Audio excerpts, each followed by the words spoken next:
লোকচক্ষুর আড়াল থেকে ফিরলেন চলচ্চিত্র নায়িকা অপু বিশ্বাস। নিউজ 24-কে দেওয়া এক্সক্লুসিভ সাক্ষাৎকারে অপু বিশ্বাস বলেন, শাকিব খান ও তার বিয়ে হয় 2008 সালের 18 এপ্রিল গুলশানে শাকিব খানের বাসায়। ফরিদপুরের ভাঙ্গা থেকে আনা হয় শাকিব খানের পরিচিত উকিল, যিনি তাদের বিয়ে রেজিস্ট্রি করেন।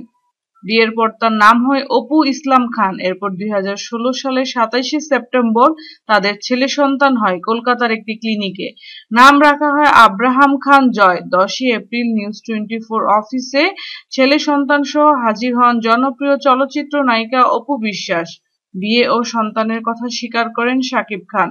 অপু বিশ্বাস বলেন, সন্তান জন্মের সময় অনেক অনুরোধ সত্ত্বেও শাকিব খান তার পাশে যাননি। সন্তান জন্মের আগে 2016 সালের মার্চ মাস থেকে লোকচক্ষুর আড়ালে চলে যান এই চলচ্চিত্র নায়িকা।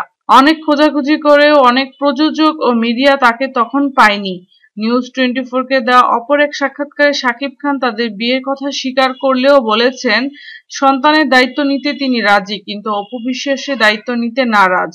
2006 সালে প্রথম শাকিব খানের সাথে জুটিবদ্ধ হয়ে কোটি টাকার কাবিন চলচ্চিত্রের মাধ্যমে বাংলা সিনেমায় প্রবেশ করেন জনপ্রিয় চলচ্চিত্র নায়িকা অপু বিশ্বাস। এরপর তাদেরকে অসংখ্য হিট ছবিতে অভিনয় করতে দেখা যায়। তাদের বিয়ে ও সন্তানের খবরটি এই মুহূর্তে ভীষণ আলোড়ন তুলেছে এবং প্রত্যেকটি বাংলা নিউজ চ্যানেলে খবরটিকে ব্রেকিং নিউজ হিসেবে দেখানো হয়েছে। যদি আমাদের ভিডিওটি ভালো লাগে তাহলে অবশ্যই লাইক করার অনুরোধ রইল। ধন্যবাদ।